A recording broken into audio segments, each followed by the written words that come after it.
Okay. So we're live.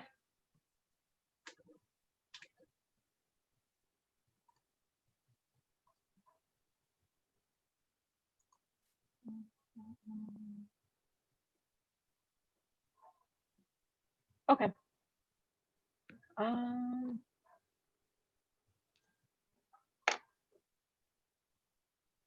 Okay, perfect. All right, assalamualaikum everybody, and welcome to ISCJ Lit's Real Talk College event. Just a quick background on what ISCJ Lit is and what the purpose of this event is. ISCJ Lit is the youth group of ISCJ.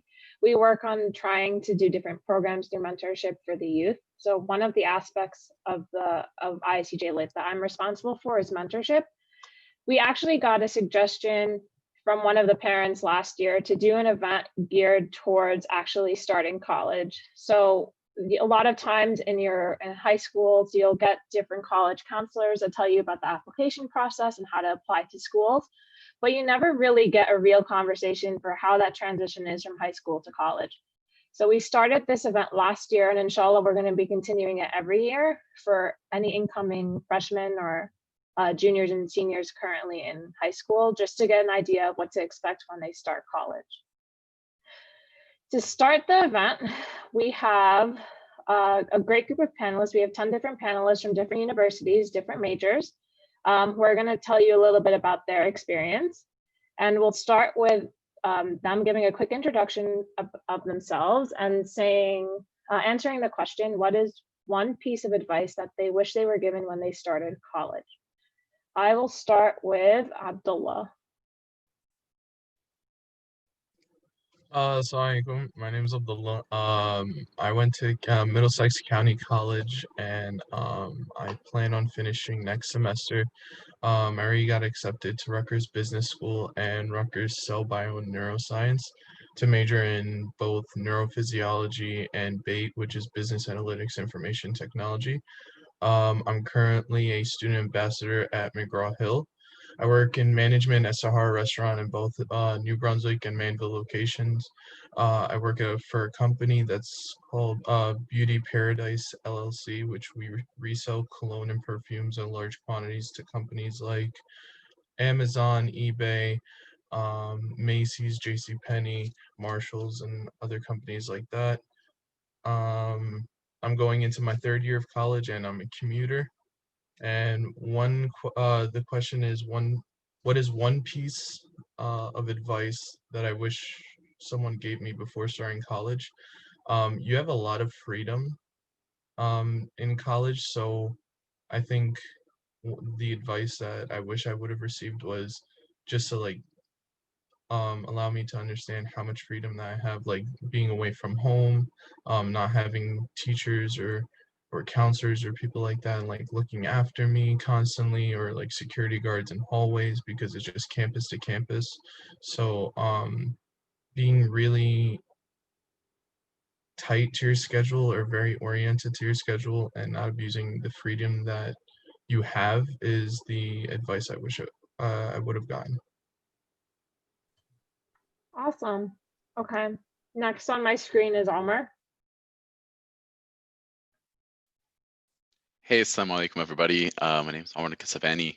I graduated from Drexel University in 2019 with a BS in Material Science and Engineering and a minor in Business Administration.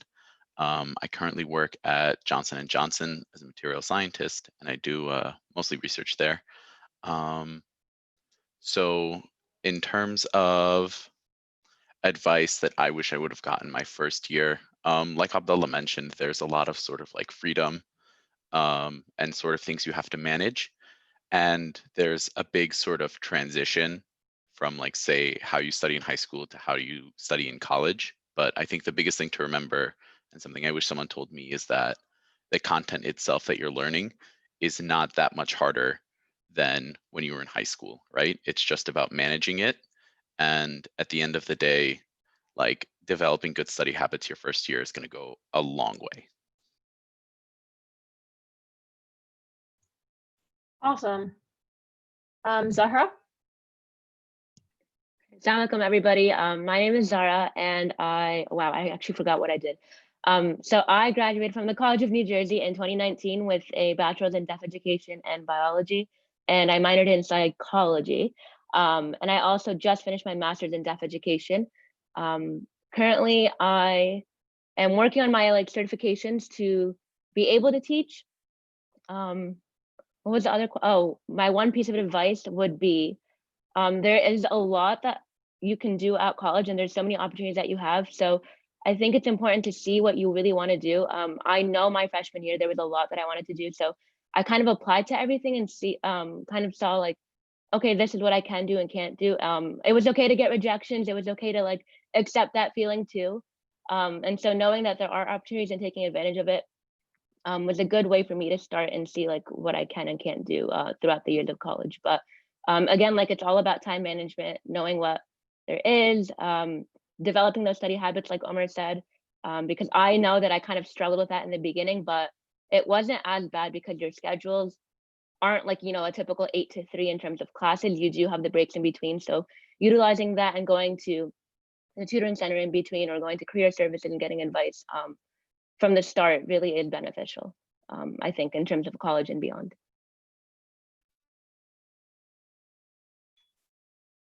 Cool. Iman? Assalamu alaikum, everybody. My name is Iman. I graduated from Temple in 2019, and I'm currently a second-year medical student at Jefferson in Philadelphia. My one piece of advice for college would be to know what you want to get out of it. So going in, I knew that I wanted to go to medical school. So as opposed to somebody who was doing business, I knew that for me, my priority was my GPA. And I think keeping something like that in mind early on really helps set you up for success and prevent you from having to go back and do things all over again. So I would just say, know what you want to get out of college and set yourself up to get that.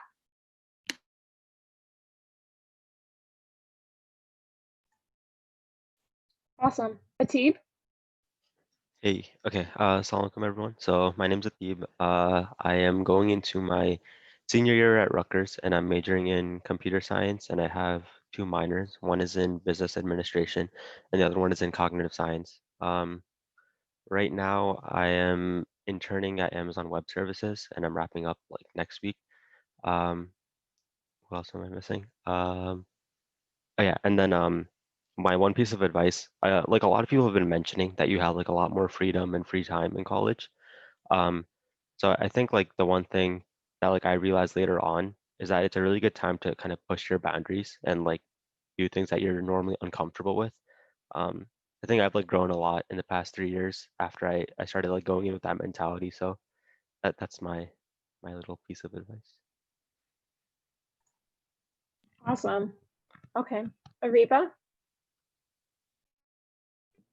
Assalamu alaikum, everyone. My name is Ariba. I went to Rutgers, New Brunswick for a degree in public health, and I graduated in 2017. Then I got my master's in public health from University of Pennsylvania. Since last year, I have been working at a CRO, which is a type of company that does clinical trials. I have been working remotely for them. And then I also work remotely for a nonprofit organization called Muslim Serve in Philadelphia. And one piece of advice I have, one piece of advice that I did receive that I would like to give you guys is that also don't be, try to explore as much as you can. I feel like my first year I lived off campus. So I kind of just went to classes and then just came back. So I would say try to get involved in different clubs, maybe even a sports you want to be a part of, you can pick that up. Just try to explore the different things that you would be interested in. And as some of you know, maybe all of you know, you don't have to go in with a major. I kind of declared my major a bit later. So that's also okay. Yeah. Awesome. Okay. Arafat, are you there?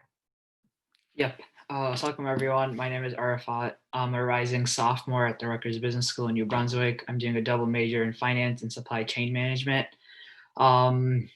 This summer, I've been interning at Northwestern Mutual, and one piece of advice that I would give is being super proactive and organized. Like there's so many different clubs and activities like on your campuses that like you just have to find. And then being organized in high school, like your teachers do kind of baby you a little, and like they'll come after you if you don't like submit your assignments and whatnot. But in college, that's not the case. If you don't submit your assignments, you just get a 0. Your professors will not chase you. So yeah. Awesome. Rolla? Assalamualaikum everyone. My name is Rolla. Hope you can hear me okay. So I graduated from the NJIT Honors Program in 2018.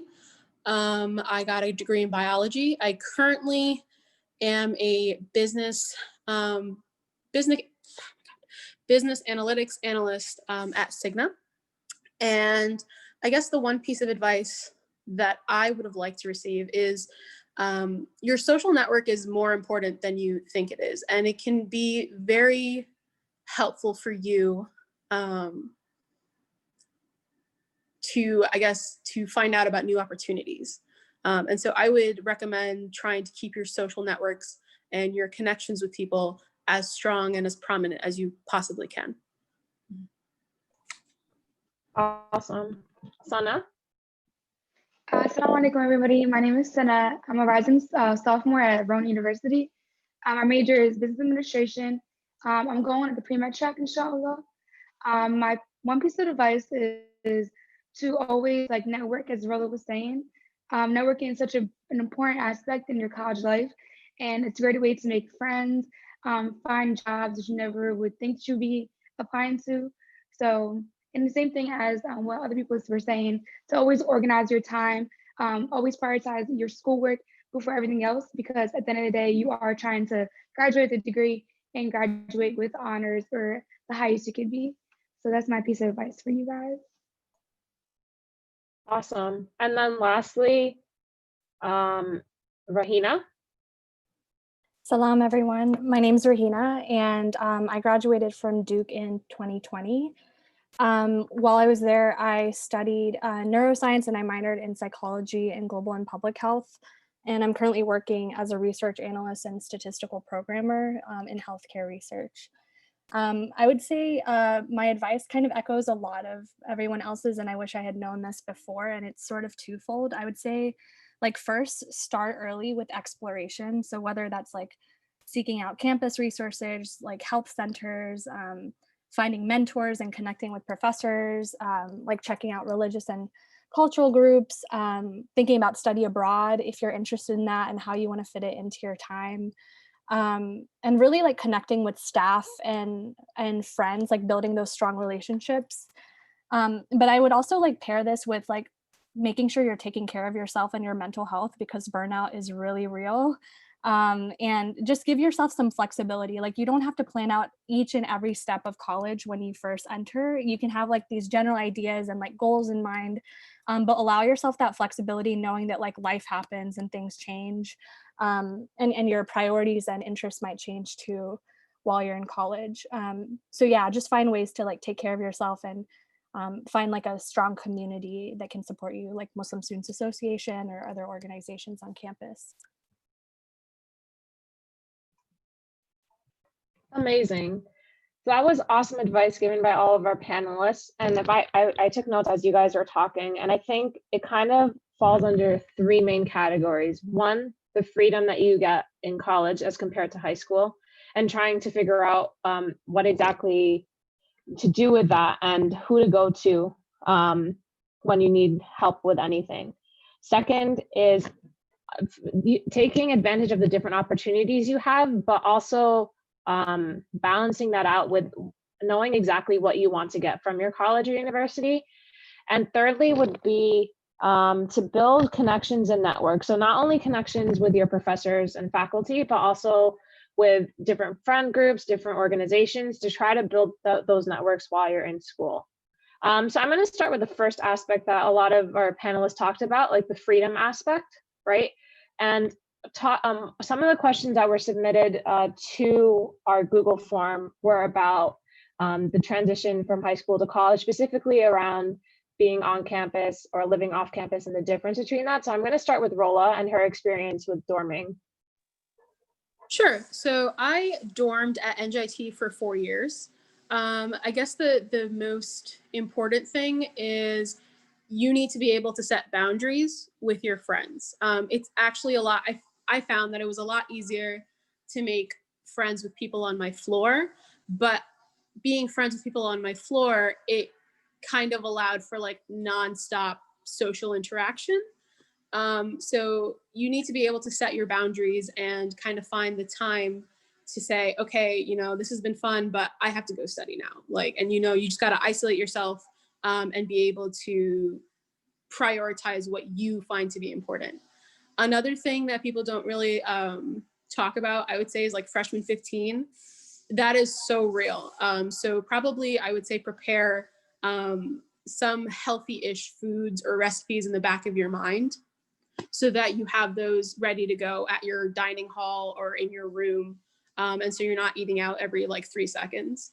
And then the final thing would be to find a good sleep schedule. So sleep is very important. 8 hours minimum should be your goal. Mhm. And Atib, you actually had a different experience, right? Because you started off dorming and then you switched to commuting. How was that transition like? Yeah, so my freshman year I dormed at Rutgers, and then every year after that I commuted. I think the biggest difference was that I saved a lot of money, but other than that, as far as like the experience goes, I think I didn't spend much time in my actual dorm room anyway. Like most of the day I would spend like, you know, either like at class or like at the library or just hanging out with friends. It was like one of those three things. And then I think like looking back, I enjoyed my years commuting a lot more just because I had like the comfort of all the things you get at home. When you're dorming, I think one of the biggest things is that like your roommate, at least mine, wasn't someone I knew before, and like we got along fine and everything, but you know, it is still like a little weird at first to get acclimated to living with someone else like that. But even beyond that, once like that stuff is out of the way, you're responsible for a lot more things. Uh, like, you know, like Rolla was saying, like the food you eat and like things like that are all up to you. And they sound really small, like looking back at it now, or even like when I was high school. When I was in high school, I didn't think it would be a big deal, but there's just like a lot of little things that you don't generally think about that you would need to take care of yourself on. But as far as like the transition to start commuting, I initially did it just because of money, but um, I think that my college experience didn't suffer in really any ways when I started commuting.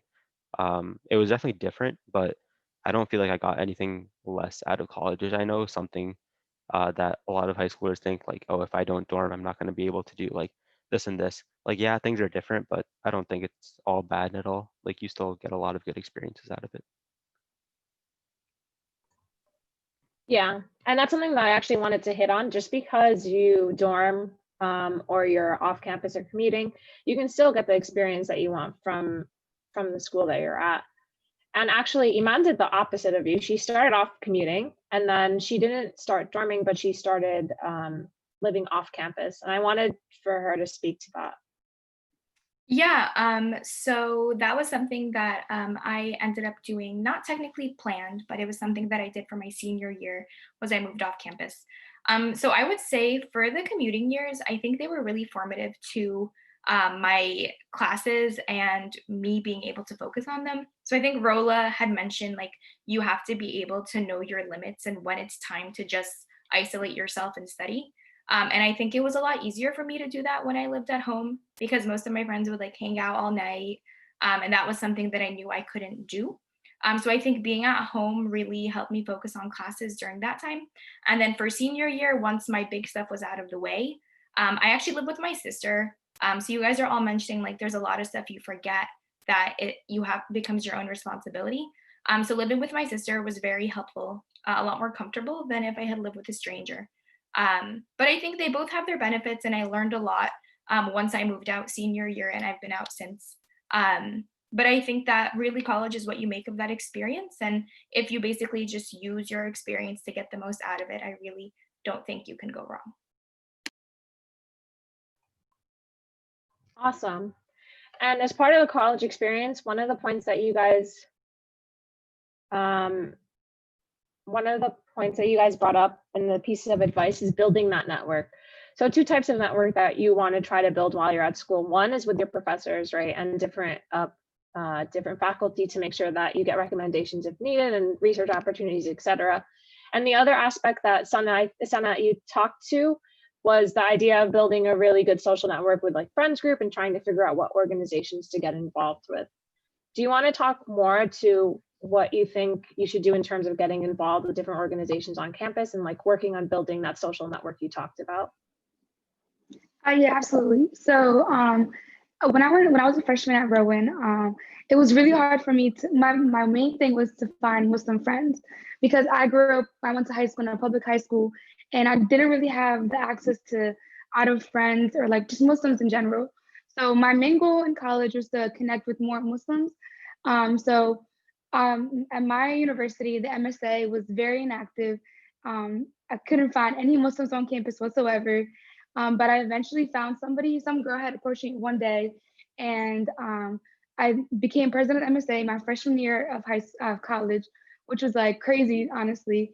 And alhamdulillah, like through doing that, I was able to connect with people like professors and like administration and other just colleges in general, to create more opportunities, build a bringer community, and just networking in general. So my one piece of advice is to don't be afraid to like reach out and do things that you don't think that you'll be doing in the future, because as I was saying beforehand, like the sky is the limit. Like you could do anything you want if you put your mind to it. And the first thing that starts with is being social and getting to know people. So. Awesome. And that's really cool that you went out there and you were able to become MSA president your first year and get to yeah, it make was that kind of started. crazy. That's awesome. Abdullah, you wanted to add more to building a network socially? Yeah, so going into my freshman year, like I really wanted to keep like a low profile, get a feel for everything, but like a month in, 2 months in, that was the complete opposite. It is very, very crucial and important to start networking like the first day of college or university, because you don't know who you're gonna meet and how they can help you in the future or how you can help them in the future. So for example, there was a brother that was on campus, and he was in charge of MSA, and he got me involved into MSA, and I was a Shura member. And later on, out of communicating with the student life director and stuff like that, I became student government president the spring semester of my freshman year. And then I was still student government president for my sophomore year, and technically still am due to Corona. But as well as networking with your professors is very crucial. So for example, one of my professors, we just had a very good communication with each other and during class, and we joked around and stuff like that. And he offered me an interview or communication with a couple of internship opportunities with McGraw-Hill and the Phillies.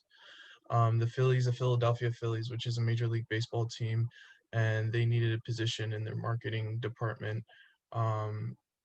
And I got internships for both of them, but sadly due to Corona, they fell through. But it's very important to always have a positive social experience, because you don't know how many people you're gonna meet. Like alhamdulillah, like I've known Atib and Omar for a very long time, and Mariam for a very long time through other organizations like MIST, MSA, and other organizations like that. And it's very important to keep and establish communication, because you don't know how they can help you in the future, and you can help them. So I think it's very important to keep communication and keep social networks very very entwined for a very long time, so that later on that you can utilize that experiences. Awesome. And to speak to Abdullah's point, so Abdullah is currently at Middlesex, and then you're going to be coming to Rutgers inshallah next year, the following year. I'm transferring in the spring. Okay, awesome. So in terms of even those connections that you were talking about these people didn't go to the same universities that you went to. So you're not, No. yeah, so you're not limited. And that's something that I also want to stress. You're not limited just to your university. You have to be friends with people in your universities. And a lot of times they do, a lot of times we have like different inter-MSA events and different things like that. And I highly encourage you guys to get involved with those and try to go to those different events, to reach out beyond your MSA, your social network at your current university, and try to become friends through different organizations. Rahina wanted to talk to building relationships with the different, like being introverted versus extroverted. So I'm somebody, as an example, I am very outgoing. If I meet you if I'm in a room with somebody, I will go and have a conversation with that person just because that's my personality. But oftentimes that can be intimidating for people who are more introverted and don't necessarily want to start the conversation or deal with that. So Rahina, what advice do you have for people who are more introverted in terms of building that network and reaching out to people in their university? Yeah, definitely. So I think that when I came to college, I was more introverted, and then sort of over time, I became an extroverted introvert. I would say that, like, generally, of course, building a social network and having social relationships seems like on the outside, it might prefer like extroverted personalities, but there are a lot of ways to get involved with like activities that you might enjoy doing on your own, but like doing it with friends or doing it with people in MSA. So like having a book club if you really enjoy reading, or like I know one of my friends used to like knitting and crocheting, and so she like started an organization on that at her university. I would also say, like, especially in the time of Corona, it's like hard to do that. It's hard to, first of all, like keep connection with people without, sometimes getting burnt out.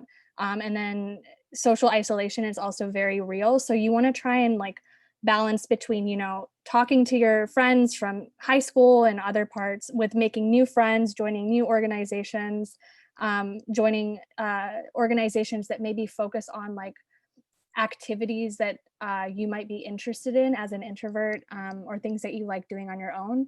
And make sure you take those breaks for yourself too. Like you don't always have to be talking to people. And sometimes talking to people can re-energize you. Sometimes it doesn't necessarily. So don't feel pressured to like constantly be with people, especially when we're all on Zoom and video chat. And so, yeah, I think that's like a little bit of the advice that I would provide. And just know that like you can still build your social network while being introverted or an extroverted introvert. Awesome. So I kind of want to switch gears from building that network with your friends and trying to figure out like who your friends are going to be in different organizations to be a part of, to kind of building that network with faculty and professors. So Zahra, do you want to talk to this just with your experience at TCNJ and what you did in terms of building relationships with your professors? Yeah, so I'm not sure if a lot of you are familiar with TCNJ, but it's a very small school. My class sizes probably didn't range more than like 48 people. Sometimes it'd be over, but realistically 48 was like the largest class. And most of the time I did have classes that were 20 people, 15, really depended on, the elective class I was taking. But to establish relationships with your professors and faculty members at school, I am pretty talkative, so if you wanted to like have a conversation with me, like it was pretty easy to do so. But I knew that I was a student who, like, I always needed help in some regard, whether it be like a class topic or material. And the first step for me, at least, was to go to the professor's office hours and just learn from what they're saying. Even if I didn't have a question, it was nice to just get to know my professor on a one-on-one basis. My class size did allow for me to communicate with my professors easily, but the little interactions here and there really went a long way for me, because when I started working with professors, in a classroom doing a lab study, one of the professors was like, oh, wait, like you have a really great idea. Maybe we can turn that into a whole research project. And so like things like that just kind of come about when you engage, with your professor in some way. My professors did notice when I was absent from class, being the only hijabi usually in the room. So like I had professors email me and be like, hey, like you weren't in class today, is everything okay? And I think part of it was because I went to a small school. But I did have professors, when they realized I was absent, like I explained everything that happened, and they were like, you know what, come sit in my office, we'll go over everything that you missed that day. And I was really surprised. I was like, okay, wow, like that's pretty incredible. Like to go out of your way to go explain a topic to me, even though it's absent, like says a lot. But fast forward, like, I told this professor, if I have any more questions, I'll just email you my concerns. And the first thing she said was, no, like my door's always open. Please email me to schedule a time. This is what we're here for. And her just saying that to me was kind of just more of a reassurance, to say like, professors are there to help you out. They're there to guide you. They are the ones teaching your class. So like, of course, reach out to them, because, you don't know what they might tell you in office hours about your upcoming exam. They might just spit out a question, and that in itself kind of gives you like the brownie points on your exams. But in terms of forming those relationships, it's okay to not know everything in that classroom topic, or like, the topic that you're learning in the classroom. Again, like these are what the professors are here for, and just letting them know or making them aware just says to them a big deal that you care about their class. And so it's easier to form the relationships. If you are like a little bit on the quieter side, or, more introverted, you can email your professors and let them know like, hi, I'm in your class. We've been talking about XYZ topic. Can I set up a time to come talk to you? And you usually get a more individualized time, so that you're not worried about, meeting with professors. But in short, you can find opportunities to meet with professors, and they'd be more than willing to help you out, because, you're in college, you're here to make use of the 4 years that you have. And so if you ever need like a recommendation letter, it becomes easier throughout the years to like get that support. And again, like professors know other people outside of the school too. Like they may have been working in industry for a while before they became a professor. And that in itself might like lead you to a connection to getting a job in the summer, for example. But once you start getting these conversations rolling, again, it's easier to, get that relationship started. And again, it just grows and becomes more personalized over the years. Sorry, I know that was a long tangent, but it's just the little things that help throughout the way. So. No, you're good. Almer, you wanted to add more to research and building connections with your professors through research? Yeah, I'd like to talk about that a little bit. I guess looking back, I probably could have followed my own advice a little bit better here, but I think the biggest thing to mention, like Zara said, professors are a lot more approachable than you think they are, and it could just simply be as simple as like, hey, just regarding something in class, I didn't know what it was. Could you explain this again for me, right? And that's just a very easy way to sort of like get in. The professor knows your face, and it sort of like begins to build that connection, and you can basically take that connection for like as much benefit as you want to pull from the professor.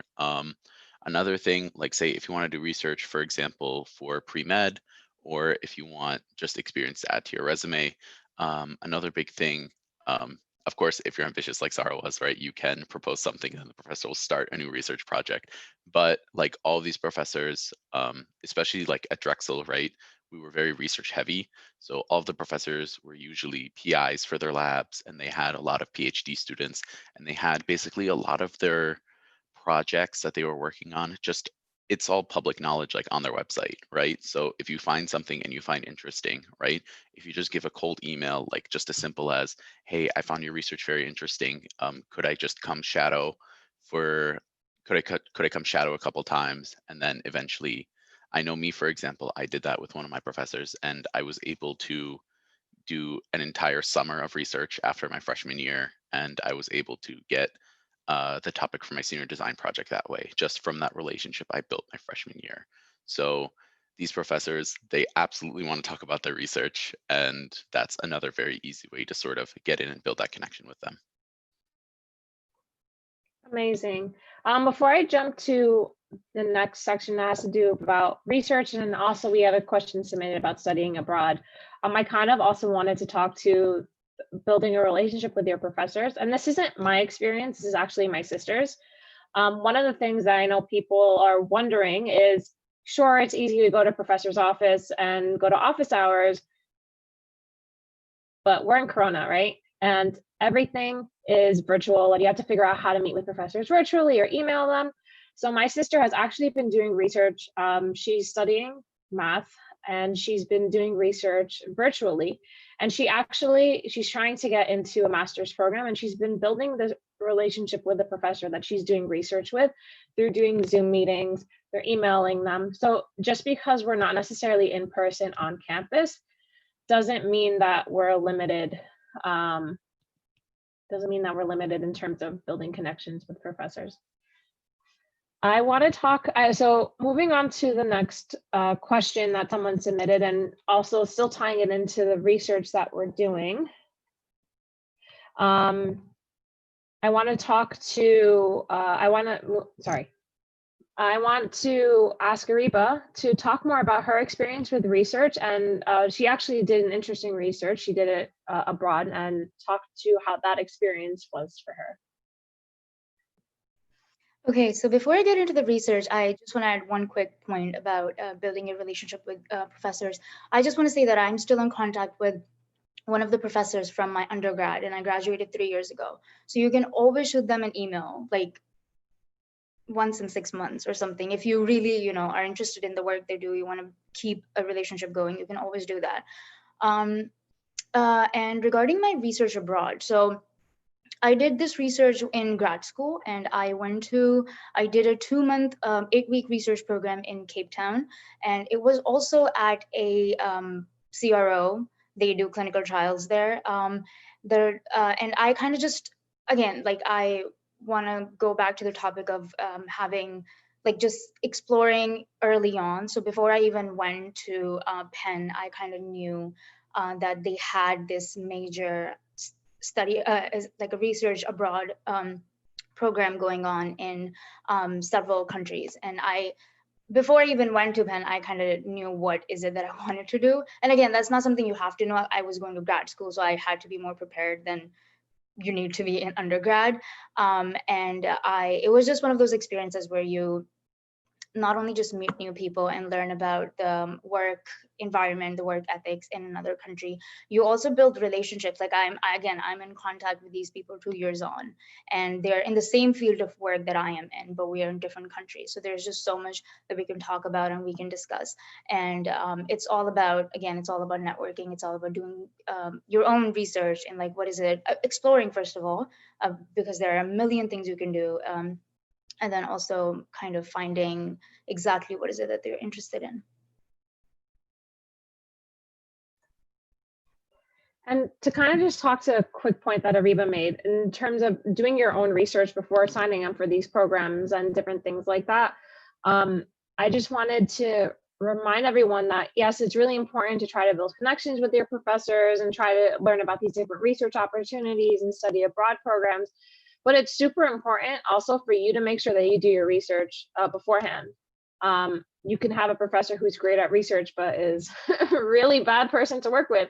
And this is something that you can find out just by talking to different people, rate my professor, different things like that, just to make sure that you also get the best experience. Because yes, you do want to try to build up that experience and you want to make sure that you get the best job and everything, but you don't want to do that in the worst way possible.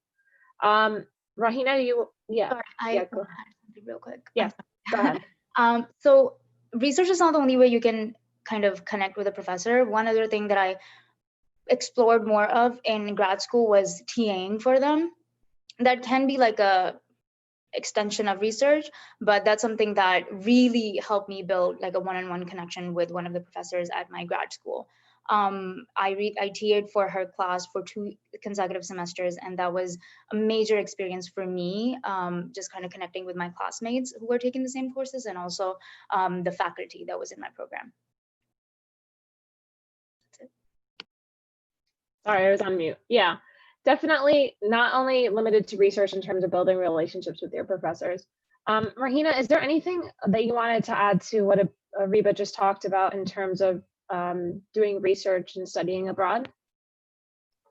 Yeah, I think a lot on research abroad was covered. And I think that a lot of these opportunities are usually funded by the university, which is also a plus. So definitely like look into funding and scholarship opportunities if those don't exist, because if you're accepted to a research program like that, they're excited to have you on board, and hopefully like there aren't too many financial barriers for you to partake in that, because it can be expensive. So I'd encourage everyone to look for scholarships, and that goes for study abroad also. I know there's like a scholarship provided by, I think it's like by the federal government, called the Gilman Scholarship, GILMAN. And that provides like funding for people who are interested in like language learning and study abroad. And I had a friend who applied for that. And then also like financial aid can sometimes cover your study abroad as well. Yeah, so my experience was I got to study abroad, you know, alhamdulillah, twice during my undergrad experience. So I studied abroad for a semester in Spain, and then I studied abroad for a summer in South Africa. And they were just really amazing, eye-opening experiences. In Spain, I got to see a lot of the Muslim history of southern Spain, go to the Alhambra, like see Cordoba and all this like cool history, and obviously like recognize the violence that was committed against Muslims and Jews in Spain too. And I think those kind of opportunities, like study abroad, are such critical learning opportunities, not only for like language building or like seeing the world, but like just getting a different perspective, like learning how to be more independent, understanding like different viewpoints. And like, you know, I was the only Muslim person on my program, so like that was also like I think maybe eye-opening for other people who like didn't really realize how powerful Muslim history is in Spain, and like how it really affects people who are not Catholic, obviously. And then in South Africa, I did global health. I did a global health study abroad program there. So these opportunities are usually available, if not through your university, through partner universities, and there's a lot of ways to get funding through them. I know that my parents and I were really scared when we first when I was thinking about study abroad, because my mom was like, oh, you're gonna go all far away, and like, you know, what's gonna happen? Usually like you're well taken care of as long as you're, you know, trying to understand the environment that you're going into before you go there. And talking to people who have done the program before, I think that's really important. I also started my research early on study abroad programs. I would recommend that too. If it's something that you're interested in, try and see like, okay, do I want to go during my sophomore year, and how can I plan around that? Do I want to go during my junior year, which a lot of people at Duke went during their junior fall. I went during my junior spring. So try and plan around that. Yeah, and to further, I guess, talk about study abroad. So at TCNJ, I was in a master's program, and so for my master's year, I was able to go to the Netherlands and teach there for 8 weeks at an international school, which was really exciting because there were so many different like cultures, and I guess a really diverse classroom. So there were kids that spoke Arabic and like Urdu, and like seeing Muslims in classrooms when I hadn't seen that in America was really exciting. But in terms of the cost and financials, my one friend told me when she was an undergrad, and she was also at TCNJ, that she ended up finding like partner organizations or third party study abroad programs that actually made the cost for her to attend the study abroad cheaper than being at the institution itself. So she was saying like, you know, maybe the cost, for example, at TCNJ for tuition was about like 12,000 for the school year, I believe, or close to 15, right, approximately. But for her to do the study abroad program was significantly cheaper, and because housing in certain areas is a lot more cheaper as well, the overall program cost didn't take too much, and actually she told me that it saved her family a lot more money than she thought it would have. And she was like, you know what, like if I can go again, I would, just because it was so much cheaper. So again, it goes back to doing the research on your program. A lot of schools have like an even exchange program too, so like you would do the full semester, and so you would go to like their partner universities, and it ends up being around the same cost as it would have been for you to attend, you know, TCNJ or wherever university you're at. There are ways to fund study abroad also. Sometimes the actual study abroad like center or office may have like, you know, scholarships or offers on the side. But one thing that I did find out recently is that sometimes, depending on how open your department is, they might save money and allocate that for study abroad, like, you know, expenses too. So there are ways to like go around that financial aspect if you plan early. But like I emailed once, you know, the Department of Education, that's where my major was in, and she had said, you know, this year we're not offering scholarships, but in the years to come, you know, I'm a huge advocate for study abroad and global opportunities. So from now on, like the department is going to save money on the side to allocate for, you know, students to do research, and there'll be not research, study abroad, and there'll be ways for like students to apply and get those scholarships. So there are ways, if you are really willing to do it, it can be done. It's a matter of planning, talking to your advisor, reaching out to people who have done programs like this before, because they've, you know, been there, done that with all the little many things in between. And of course, if you don't know the person, it's always best to, reach out either to your study abroad centers, your advisors, because they might know somebody that you didn't know at the school who's done it. And again, like that, just reaching out in itself, again, establishes that connection and relationship. But I highly encourage, the opportunity to study abroad. It again lets you out of your comfort zone. You'll be at your university for, I guess, at that point, for 3.5 years, maybe, or, instead of that one semester. But those little things really do enrich your college experience. And it's always something to talk about. And if you've done like research or something, or, worked in a classroom, or like I did, it's always another resume builder too. So it's all the little things that you can do to help yourself. So something that I just want to quickly add, in terms of building relationships with your professors, you guys talked about great research programs you were a part of, talking to them about going to the different study abroad programs that you went to and how to finance them. That's great. But something that I also do want to add, I was somebody who had a pretty decent relationship with some of my professors, and I never did research. And I didn't do study abroad programs. So it's not necessarily something that you have to do too. You can also build relationships with your professors through going to office hours, going to different classes, emailing them, like we said.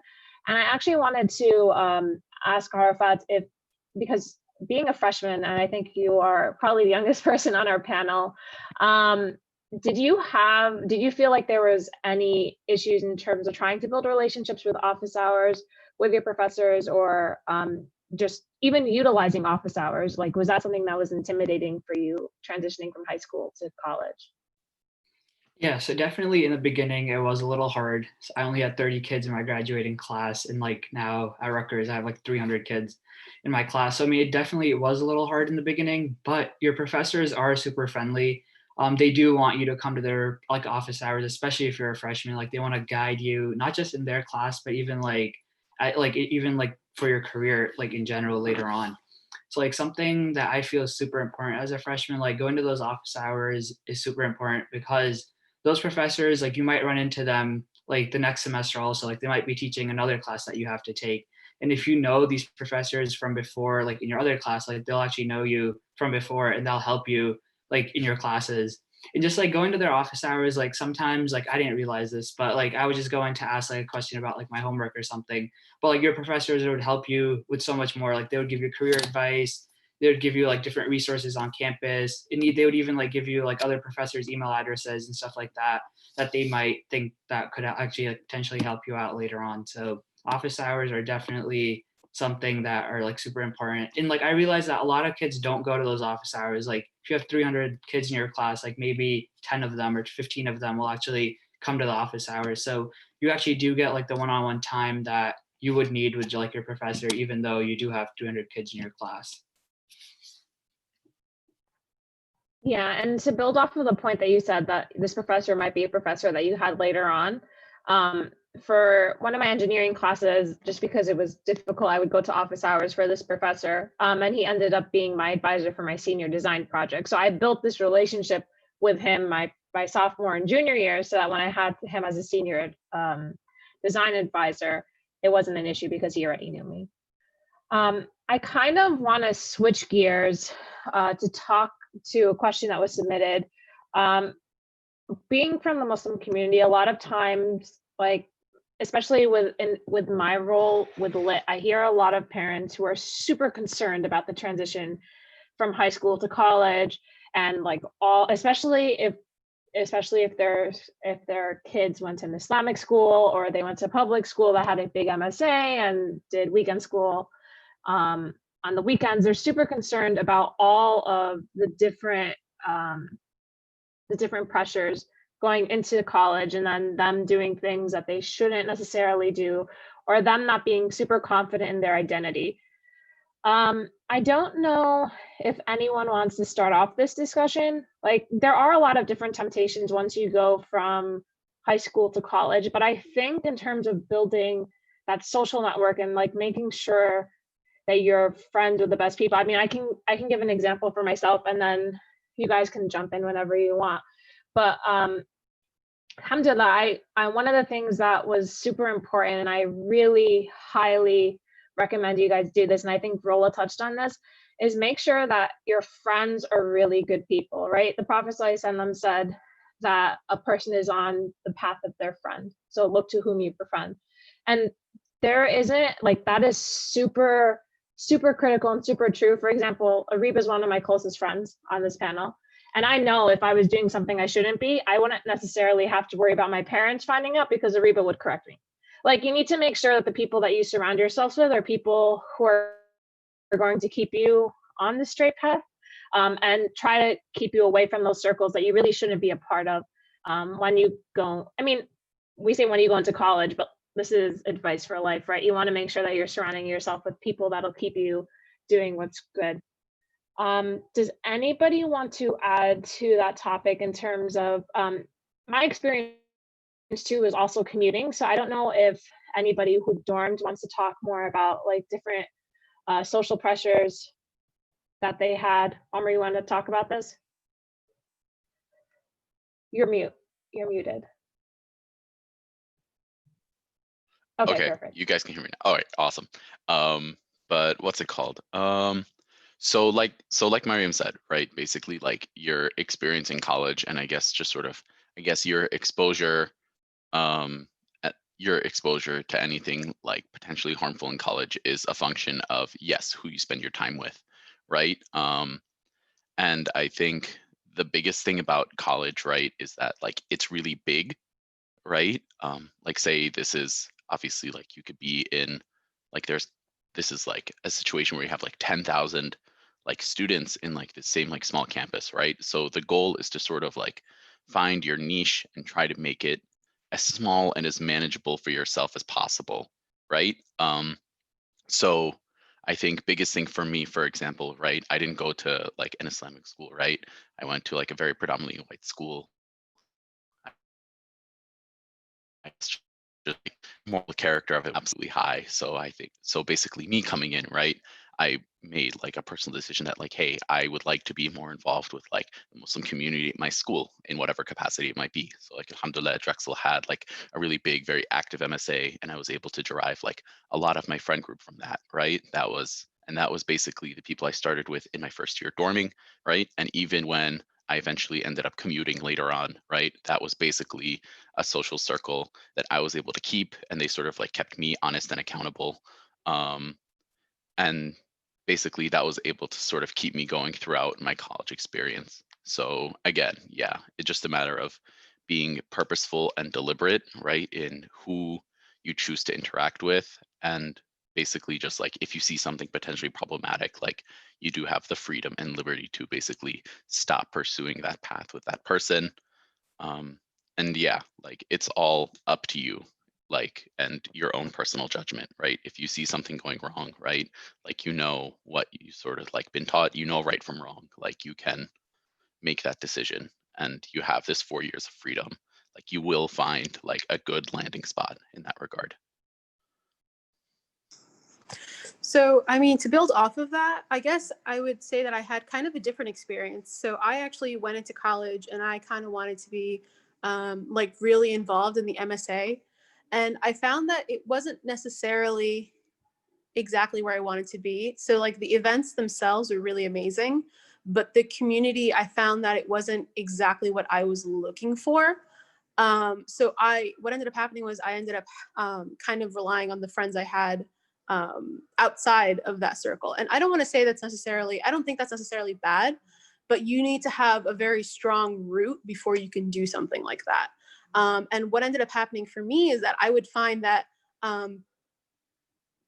people would come and ask me questions, right? Because like I very blatantly am Muslim, right? And it's not something to be ashamed of. It's not something to hide, right? And so like things that I would do, for example, like during Eid, I would tell people like, happy Eid, like here's like a piece of candy, right? From me to you as like a celebration of this. And so like kind of being open about being Muslim, don't really hide it. If you can't drink, right, you can't drink, just say, oh, sorry, you know, I'd love to go to this event, but I can't drink, right? So I'll have to pass on this. So being very firm with the values that you have is really important because people respect you for that. And you, and then I guess the final point that I would have is for my hijabis, that is a choice that you make to wear it. And so you should be extremely proud of yourselves, and you should know that you are automatically someone notable because you're wearing it. You already automatically stand out because you wear the hijab. So capitalize on that. People would know me because I wore my hijab, right? And it's like I stand out compared to everybody else. So that's what I would say. Mm-hmm. Just quickly wanted to add to that, the whole thing about just telling people and sticking to your moral, but hey, I don't drink.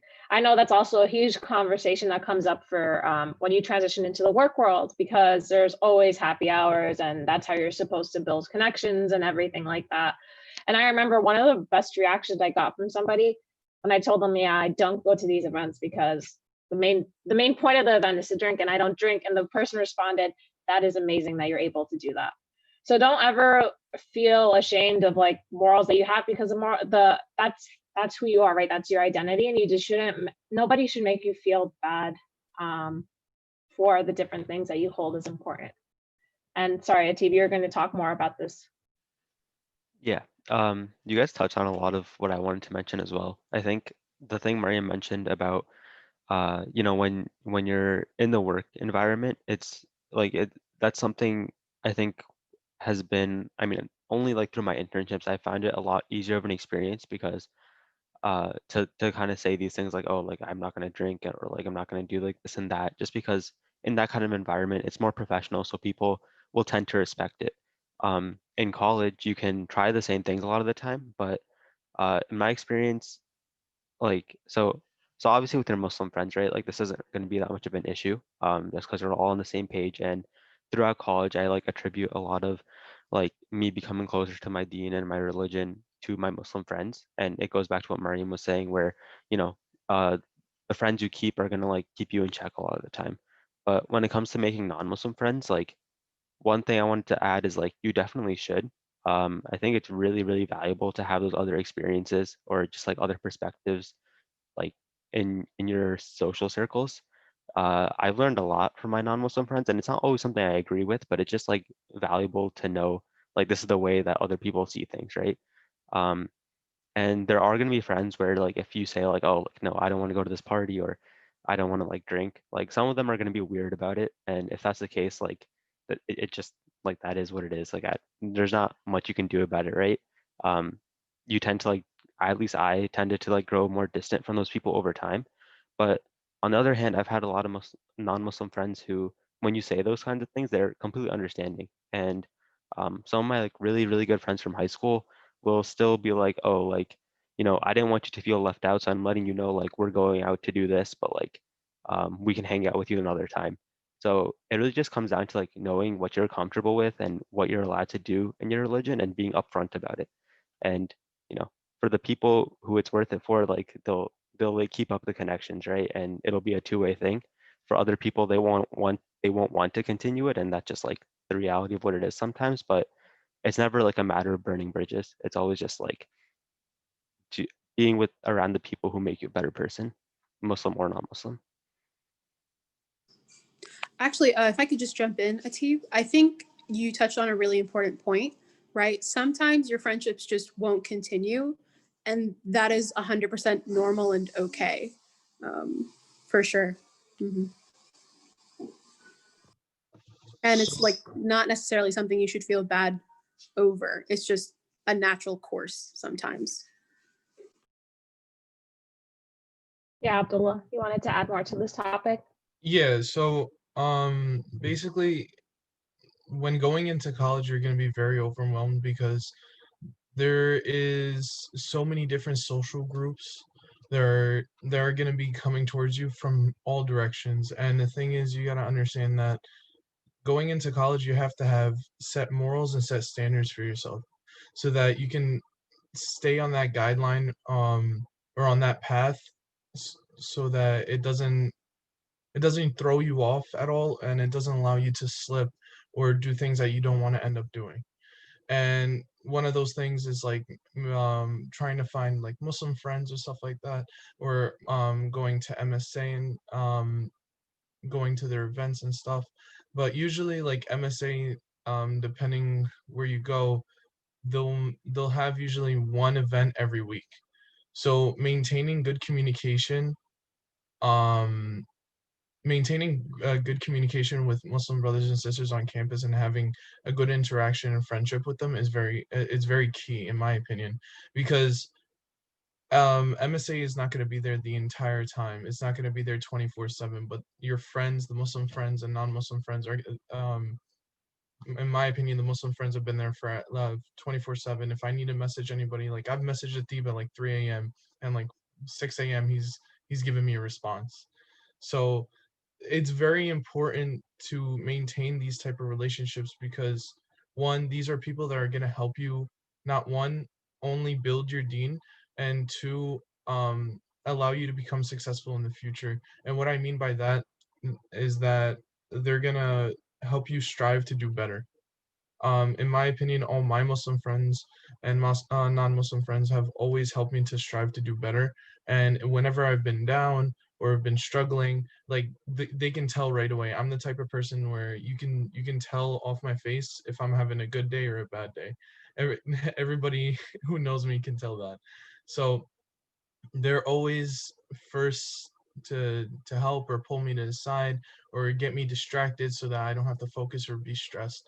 And it's very, very important to have to keep these Muslim friends even outside of MSA, because again, I'm not saying MSA is bad or anything. Like MSA, in my opinion, is very important too, but it's only going to be there for when you have events and stuff like that, and you'll still be friends with everybody that's within the organization.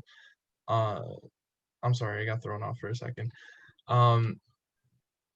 MSA is going to be there momentarily during their events, but at the same time, the people that are within these organizations, they're going to be there throughout the day and throughout the week. So for example, like I know at Rutgers, if you need to hang out with Muslim people, you can go to Kilmer Library in the glass cube, and everybody's there, and we're always loud and always hanging out and enjoying each other's company. But at the same time, like we always remind each other it's time to pray, it's time to study, okay, it's time to do this, it's time to do that, and that's what I think is very important. Yeah, and to I guess Sahra, wait, sorry, just quickly before you add something that I just want to add, just being part of the Muslim community, I think a lot of times parents have like red flags that go off when they hear that their kids have friends who aren't Muslim, and I think it really isn't great, because unfortunately, just because you're Muslim doesn't mean you're a good person. And that's something that like I really appreciate with the friends that I made in college.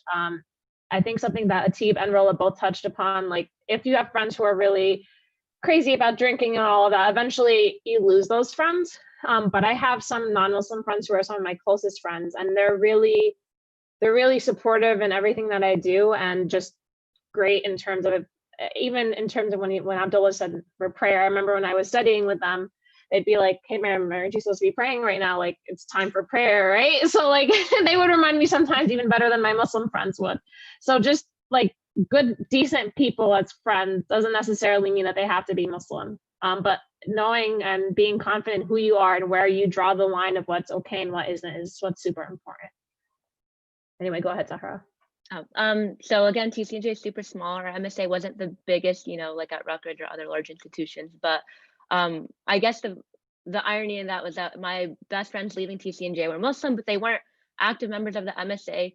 It was more of a story of how my one friend came up to me and she was like, oh, like what masjid do you go to? And like, even though she wasn't visibly Muslim and I was, like, for her to come up to me and just, ask me that question established a whole friendship, and, we're still friends to this day. But, the other thing I guess I wanted to point out was, being like, one of the free hijabis in the room, like, at TCNJ, for example, I would always have to explain the concept of wearing hijab, or like, explain that whole factor of modesty in Islam. And so when I tell them I need to cover my hair, they quite literally be like, Zara, your hair is showing, like you need to pull your scarf. And like, they weren't Muslim, but they were so like, because we established that friendship, like they were always willing to like let me know or make it aware. But again, I guess, I was in MSA. I joined MSA my freshman year. Sophomore year, I was on the e-board, but like after that, it wasn't that I didn't want to be involved in MSA after that point, but I made the changes that I wanted to because I knew MSA wasn't strong enough at that point. And working together with people to create a stronger MSA really helps. If there's something that you want to actively change, either, be on the e-board or be an active member to help make those changes. But you can always find Muslims and non-Muslim friends who accept who you are and your values, because at the end of the day, like, the people that you walk out with or the people that you associate with, again, are the ones that are going to make you who you are. But knowing yourself first is really important. But again, everything kind of just happens along the way, and you grow as a person and mature and learn. So take it one day at a time, but never feel like you can't reach out to friends. Like, there are people on campus, whether it be your home friends or on campus friends, but there are people. Like, if I had a question, about something that happened at school and I didn't want to ask a school friend, I would ask Iman maybe on the side and be like, Iman, hey, I need help with something. Can you help me figure the situation out? So it's always nice to have that balance of school friends and home friends too, to tackle all your issues. So something that I do want to talk to, and it's kind of switching gears, but not really, is the idea of burnout. Abdullah kind of talked about this when he said that sometimes, like, my friends would realize, and it shows on his face, like when he's stressed about something, and take him away from the situation and get him to focus on what he really needs to. And Iman, you didn't really talk to this, but just knowing you, I know you're good with how to deal with burnout, especially being pre-med and trying to get into med school. So if you want to talk more about this. Yeah, so I'm currently in my second year of medical school, so I feel like I'm still navigating this burnout thing. But it's something that I think everybody deals with, no matter what field you're in and no matter what kind of school you're pursuing. But I would say the biggest thing that I found out now, I actually think I found a better balance in medical school than I did in undergrad. Because I feel like all of undergrad, you're trying to work towards something. And then once you finally get there, it's a little bit different. But I would say my biggest thing is, I think, it sounds lame, but planning and time management are really, I think, the biggest key.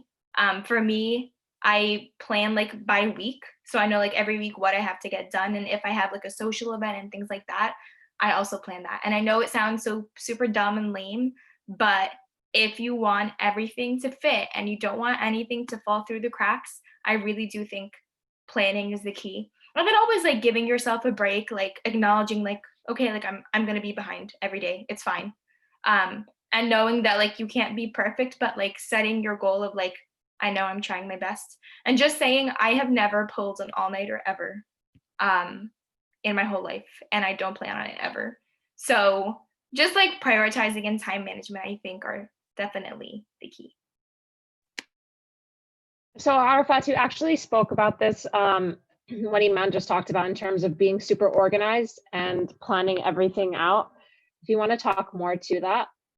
Yeah, so like adding on, like being organized is super important. Like you get your syllabus in the beginning of the semester and like you have all your due dates on it. And like sometimes your professors won't remind you of the due dates, but like you have to organize yourself. Like you have to have like a Google Calendar, or like in high school, we had like an agenda. So like if you want to continue that, do that, like write down like your assignments and whatnot. And then like adding on to the burnout part, like when you do come in, like Rutgers is, for example, it's huge, right? There's so many different clubs. Like you want to be a part of like a lot of different things. You want to explore, but at the same time, you shouldn't like you shouldn't overwhelm yourselves with like a different amount of clubs and like balancing school and like balancing like your social life. So like you have to like have a balance of everything. So like this, something that I follow for clubs, for example, is like you should have one professional club that like relates to your major. One club that like relates to what you kind of like to do, just like a hobby or something that like you just like. And then the last club is like a religious organization that you should like try to help out and be a part of. So that usually helps out with the burnout aspect. Same thing about what Arafat and Iman had said about organization. To me, like I always like to plan ahead. I hate doing things last minute. It's just like it puts too much pressure on you, and just procrastination is not the way to go through college. So try your best not to do that. But for me, what worked through my freshman year was the first day when I got my syllabus during class. I would write down all the due dates on my calendar. I would have two separate notebooks, like calendars, one for like my personal life and then one for like school. So I would write everything for school on my thing. And then if I wanted to like hang out with my friends and stuff or go to events, I would compare both of my schedules to see what fits in what. Also, mental health is such an important thing, especially in college, because schoolwork can like drain you from everything, honestly. And you always want to set aside time for yourself to like meditate, pray, make dua, and just like take a break from like your education in general, because yes, school is important, but your health is important. And without being healthy mentally, physically, or emotionally, you can't really do anything in general. So that's what I want to touch base on with that. And Rahina, are you on? Because I know that at the beginning, Yeah. yeah, okay, perfect. Because at the beginning you talked about one piece of advice that you would give is again with the burnout, but then speaking specifically towards your mental health as a student. So if you want to talk more to that. Yeah.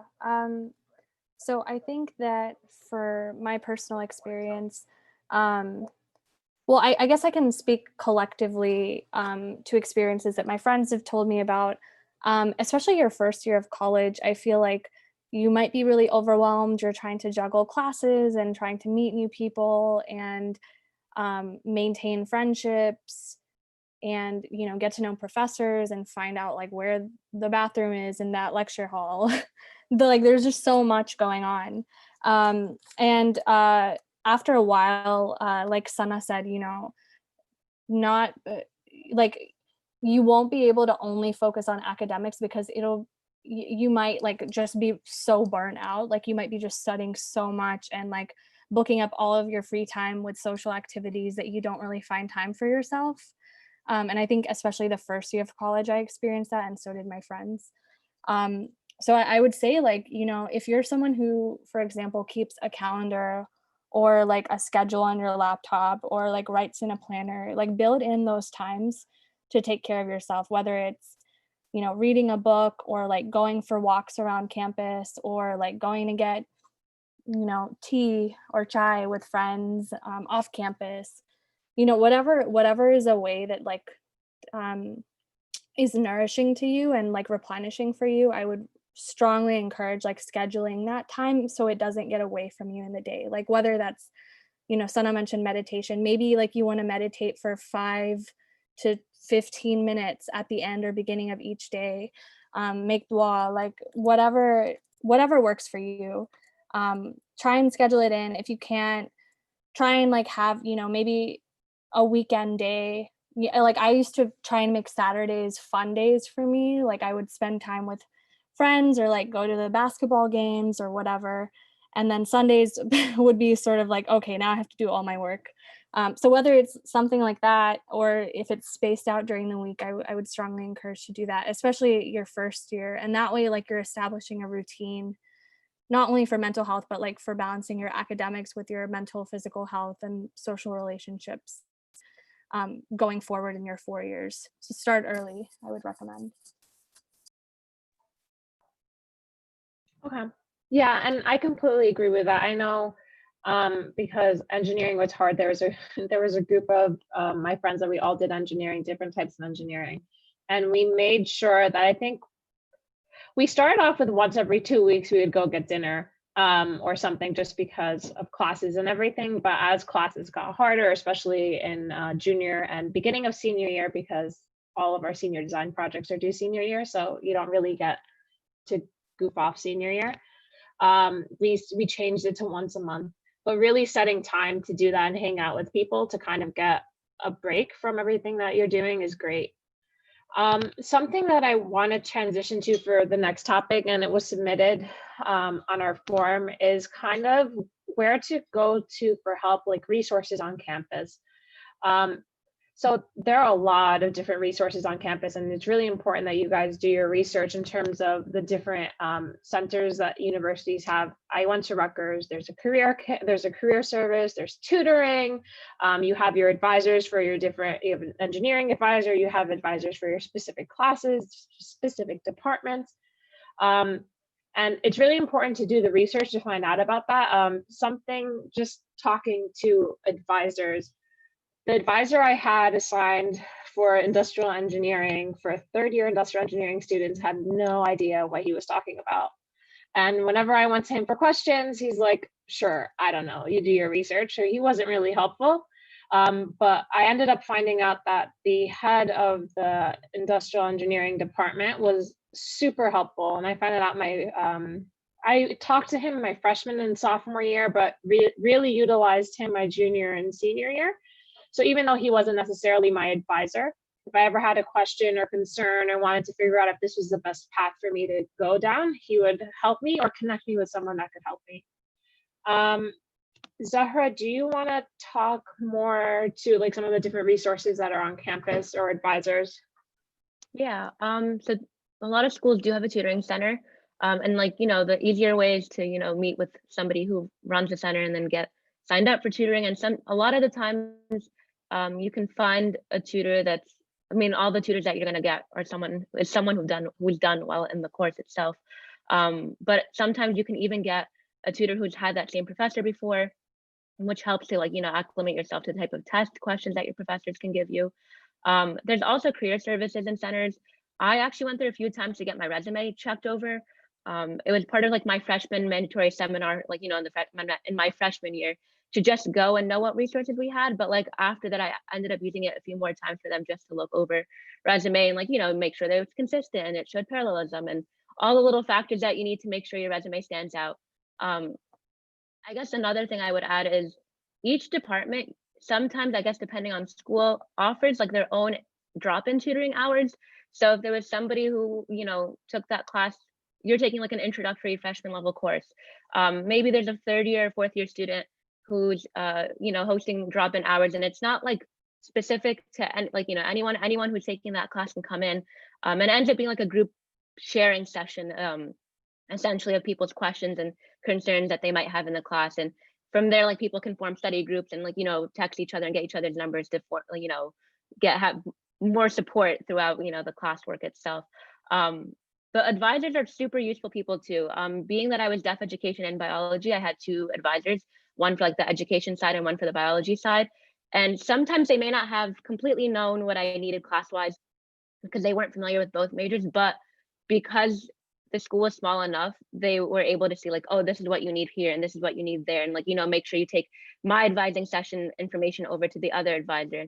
And just knowing that each of these advisors knows a little bit about everything helps in terms of getting the resources and support that you need. Because for the most part, there are some schools that are it's okay if you don't graduate in the 4 years, right? They just want the money part. But my advisors, both of them were we are going to make sure you graduate in 4 years, whether you take a summer class or a winter class or whatever it is.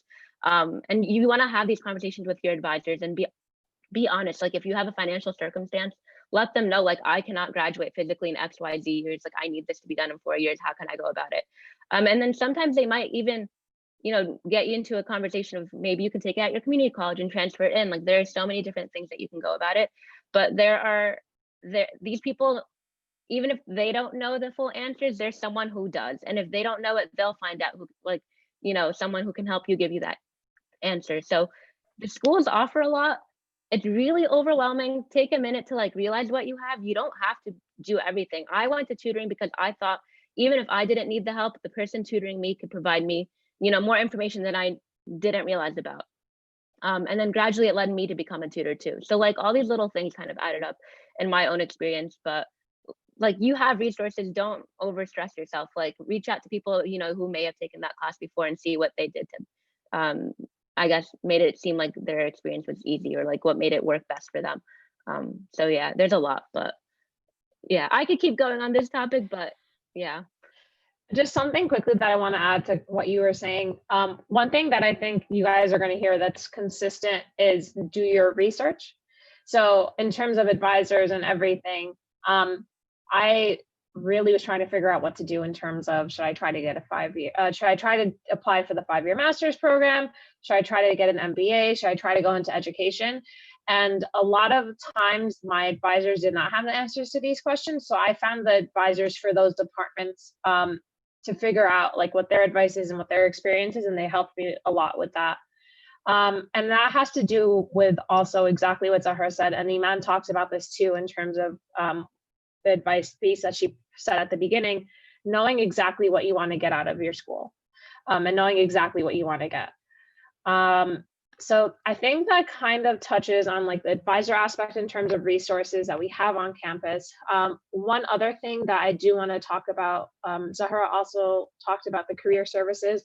I know Rutgers has a huge career service office. I think they have two. One is on Bush campus and one I think is on Livingston. But they really helped with getting my resume edited. They give you advice on how to ace an interview. A lot of universities have career service portals where you can actually apply to jobs through your college's website. So definitely utilize those. I got all of my internships, I think, through Rutgers. It was called Rutgers Scarlet Knight something, I forget, and they changed the name of it now. But definitely utilize those because they are looking for students from those universities, so they will put the applications on those job sites. So make sure you guys use them.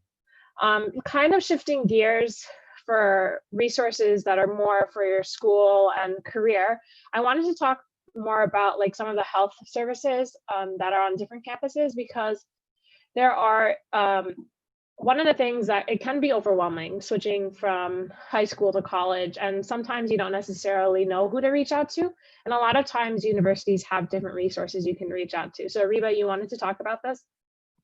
Yeah, so every university is going to have health services, which is like a clinic. There's going to be nurses there. There may be PAs there sometimes.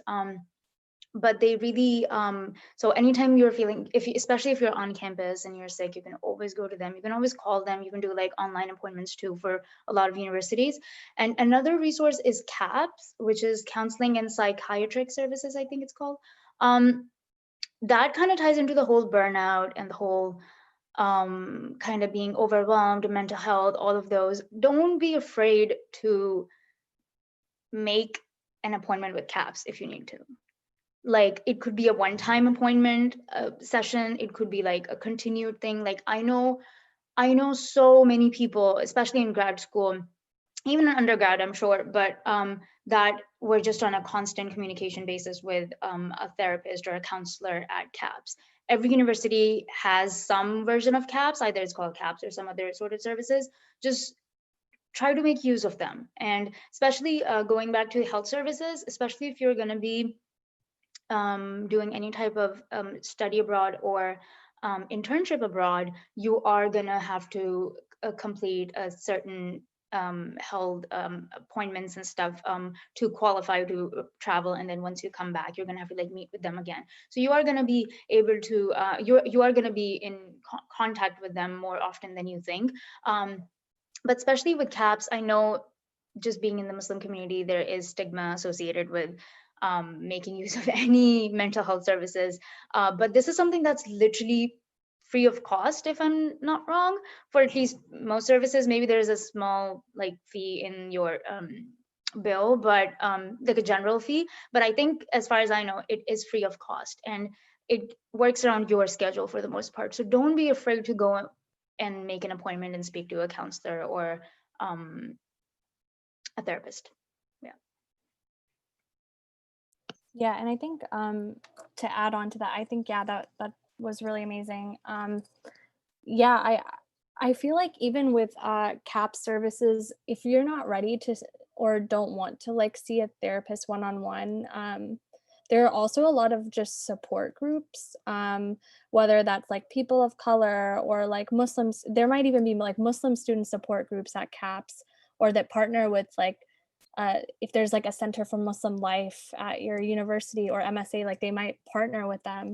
And or like, oh, I'm having trouble with you know, academic things, and they might refer you to like an academic resource center where you can get like time management help and study skills help and tutoring help, like others had mentioned. And yeah, so like there are those opportunities. And I do want to emphasize too, again, which this probably might have already been shared, but when you're at your best mental health, you're able to perform really well academically, usually. Like if you're going through like a bad mental health crisis, or if you've lost a loved one, it is really important to seek help and support. Whether that's like socially or professionally through a therapist or a psychologist or a psychiatrist. there is that stigma, but it can be really helpful for you long term, even if you decide to like only go a couple of times.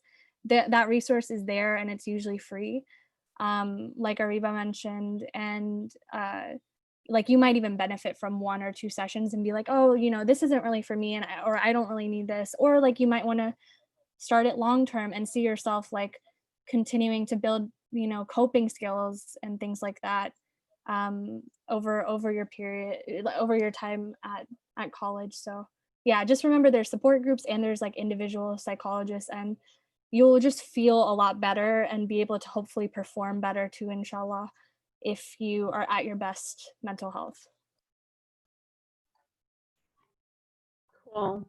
So one of the things that I also want to talk to in terms of resources on at school is the difference between going to a school that has a chaplain versus going to a school that doesn't have a chaplain. I can start the conversation in terms of talking about Rutgers. Alhamdulillah, I was lucky enough that when we were at Rutgers, we actually got, when I was at Rutgers, however many years ago that was, we got a chaplain, Chaplain Kaser, who has been super great and helpful for the community there, and is a great resource in terms of if I had questions or trying to deal with different stress and everything like that. Just having a resource on campus, especially for people who might be living on campus or might not have a masjid that they're associated with, or even if you are associated with a masjid, you don't necessarily have a connection with a religious figure that you need to get advice from. It was something that was super useful and helpful, but I don't know if anyone wants to talk to getting that, I guess, that religious help or who to reach out to when your university didn't have a chaplain. Okay, well, I can kind of touch base on this. So again, TCNJ is really small. Our MSA is not that big, but I guess my first 2 years at TCNJ, we didn't really have a chaplain. And so in terms of getting, you know, the scholarly opinion on things, we would often reach out to the speakers we've had come to TCNJ before, and ones that we were close and like, you know, I guess had personal like relationships with, whether it be like, you know, someone within our local community, a masjid nearby, anything, just for us to get, you know, an answer to an Islamic question that we had. Many of the times I would even email questions to like the local imam of my masjid, and then gradually we realized that, you know, we're a public institution. A lot of other religious orgs on campus had like, you know, a rabbi or a priest, like in terms of going to them for questions. And we were like, okay, well, at this point, if everybody else on campus has a chaplain, I don't see why we couldn't. And so we did advocate for one. And in the end, we were able to have a part-time chaplain join us. And so that was really helpful. And although like he wasn't a full-time chaplain, he did like, you know, set out hours in terms of when, you know, we can go to him or reach out to him. And if we did need him to come to campus, you know, we would set out a time and arrange that with him.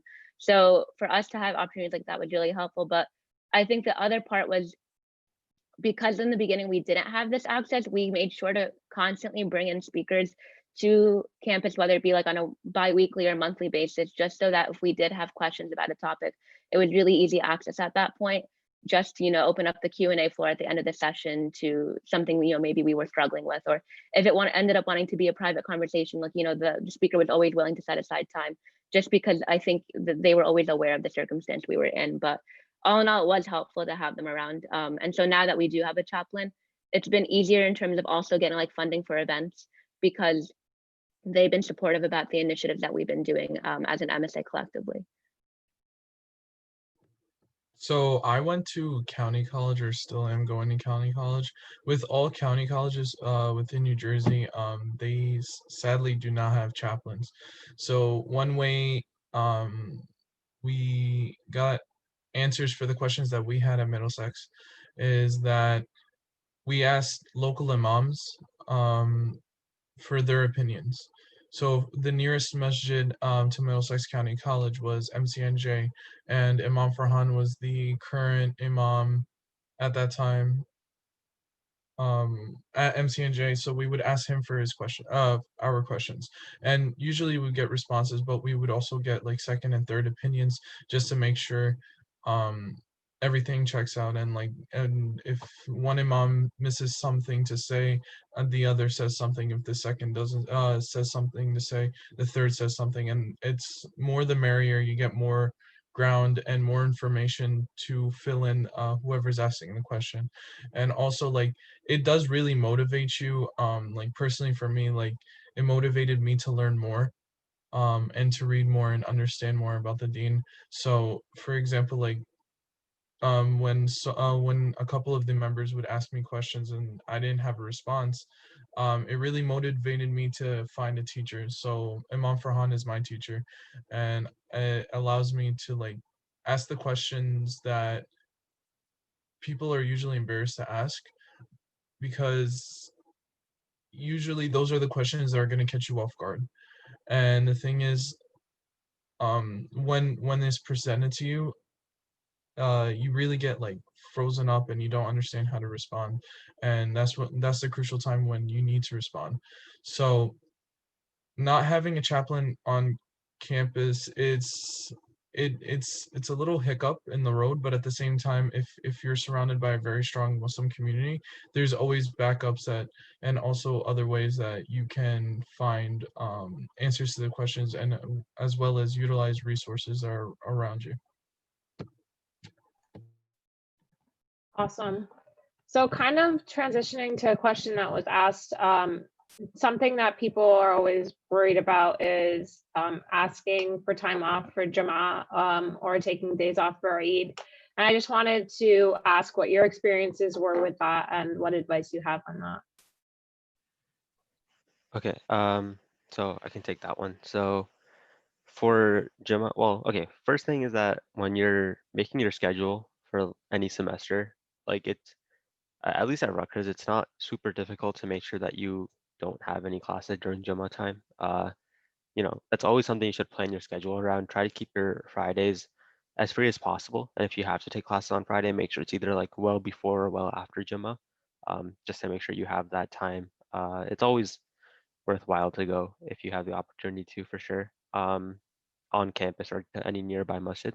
But as far as like I remember, so Juma on campus for Rutgers it starts at like 1:20 or something, and I had a class that ended on at 1:20, and um, I had to take that class that semester, and that was like the only time that worked. So I signed up for it with one of my other Muslim friends, and we used to get up early out of class and like leave without saying anything, which was like just like us being awkward, because I remember one time we went to office hours, and uh, the professor was like, "Oh, like you're the two kids who always leave early on Friday. Like, what's up with that?" And it was like a really awkward conversation. But like we explained to him like, "Oh, we just like leave early to like go to like a prayer service." And he was just like, "Oh, like you should have just told me. Like if anyone ever tries to stop me from that, like it's just dumb. Like just let me know next time." And this is like a guy who we're like super scared of, just because he like has a weird aura. And it's just like not something that you should keep a secret, I guess, because no one's really gonna stop you from doing that. I mean, like obviously, if you need to miss like the whole lecture, that's different. Like you shouldn't have taken that class in the first place then. But if it's like leaving like 10 minutes early, which is what we were doing, it at the end of the day, like they're just gonna be like, yeah, just let me know if you need like help catching up. And that's what he did for us. Like he used to make sure that we had the notes and things like that. And then I know some people sometimes have issues just getting out of class, like even a few minutes early. In that case, I don't have any experience with this, but I know some people like talk to the dean and then they can get some sort of accommodation that way. I don't know if anyone else here has like had to do something like that. But and then as far as Eid goes, some classes and professors are like super strict about times you can take off, or like missing class and your attendance grades and all those things. I've personally never had a huge issue with it, but I know some of my friends kind of just like had to take it one day and like go to a class in the afternoon on Eid and then like leave right after, just because like they couldn't afford any more absences. Um, but in general, like for the most part, 95% of the time, I'd say the professor will be super understanding and they'll just be like, it's fine. Or they'll be like, you can just come to my lecture a different day for a different section because I'm teaching the same thing. That also happens a lot. So definitely like all it really comes down to, at least at Rutgers, in my experience, is just being open and honest about like what you need to do. And like all your teachers are like professional people, so they're always going to respect it. It's just a matter of like setting or like laying out on the table, like this is what I need. Yeah, and Homer, you wanted to add a quick point. Yeah, just like a big thing is no matter what you end up asking for, whether it's like any sort of like religious accommodation or just anything else, right? Just be able to provide like as much notice as you can. Like say Juma, it's very easy. It's every Friday. It's something that comes up. Like that's very easy to let your professor know about. Like Eid, like as much as we can, like we know, hey, it's usually going to be like, if not one day, then another day, right? And you can still let your professor know like a week out or 2 weeks out, right? So basically, like if you want the professors to respect sort of your time, right, you should try to respect theirs as much as you can as well, right? And that'll go for, like I said, any sort of accommodation you're looking for. But yeah, like Ateep said, professors are usually very understanding. Like you'll be fine. Just give them enough time so that they can accommodate and make sure you're still accounted for. Yep, and to kind of just build up on that point, I know a couple of things. So what Ateep said in terms of he doesn't really know from Rutgers. I remember one time after Jama, someone made an announcement about an issue that he had, a master's class that he was taking, and it was literally, I think, from 1 to 3 on Fridays. And he decided to fight it because they were like, if you don't take this class, you're going to fail. And he said, but I had Jama, and he took it all the way up to the dean. And he actually showed us, he got a letter from the dean saying that they had to make accommodations for him to go for Jama. And that's just something that's like super important. And Rolla kind of touched about this before, like, you guys have a right to everything. You guys have a right to take off for prayer. You guys have a right to take off for Eid. I know kind of what Amr said, like letting your professors know ahead of time, and honestly, just also explaining to them. I know sometimes when you have 3-hour exams, and especially during daylight savings times, you don't have much time for Dhuhr before Asr comes in, or not much time for Asr before Maghrib comes in, and you need to pray during your exam time. I want my professor to listen. You have to pray. You can literally watch and you go in the back of the room and pray, so you're not cheating. I need to pray. I'll take 2 minutes and I'll go back and take my exam so I don't miss prayer. But kind of building on the point of like, it is your right, and don't feel embarrassed to ask and say like, hey, I have this timing, like I need to get this done. Sana, I actually wanted to hear your experience, right? Because you said Rowan didn't really have an MSA that was established, and then when you came in, you worked to try to establish that.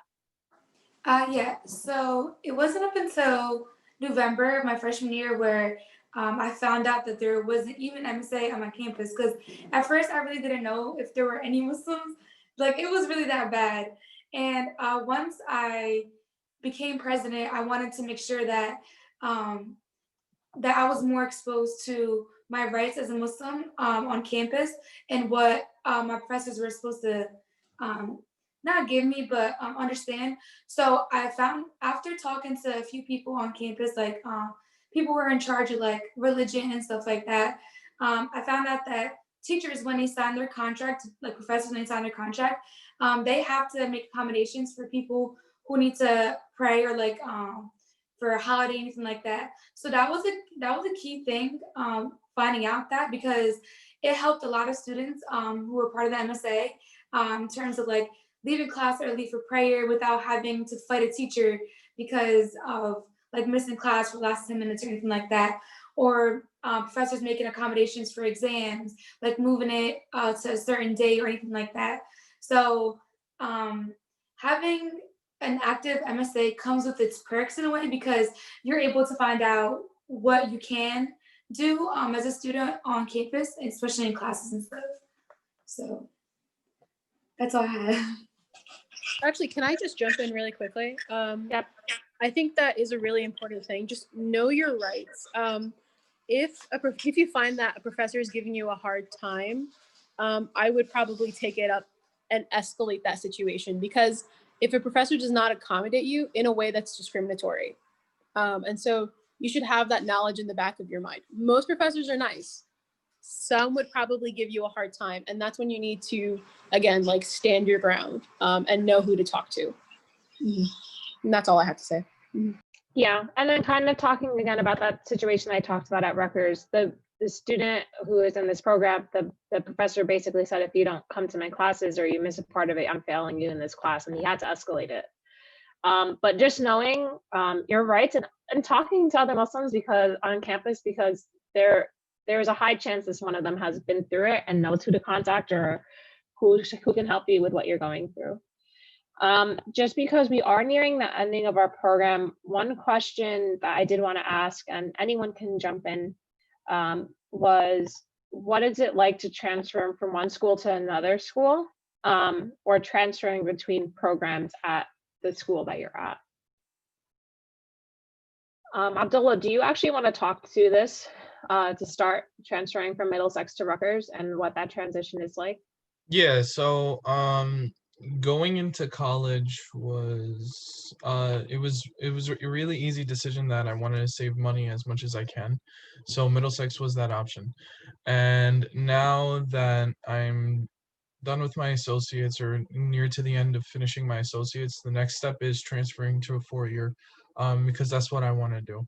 The process is very easy. It's just very tedious because the first thing that you do when you go into school is that you have to register, sign up for classes, know what you need to take in terms of like what's the next step for the other 60 credits that you have to take, if not more, as well as figuring out scholarship opportunities, as well as figuring out financial aid and tuition costs and whether you're going to live there or not. So personally for me, I already knew that I wanted to go to Rutgers because one, it's very convenient for me. It's like 15 minutes away from my house, around 30-minute commute if traffic is very hectic. But the thing is, like, just doing the process around it, it took me about a week, I would say, because I just needed to figure out everything for myself. In terms of financial aid, I'm an EOF student, which is an Education Opportunity Fund, which is literally free money for any first-generation college student if you qualify. So they literally, there's a GPA requirement of a 2.0. They literally give you upwards of between $500 to $2,000 per semester, just to cover whatever added expenses that you need if financial aid doesn't cover it.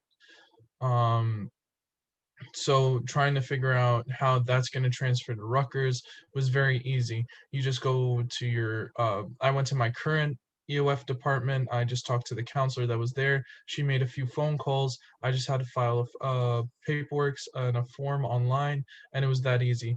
Financial aid, it was a little bit harder.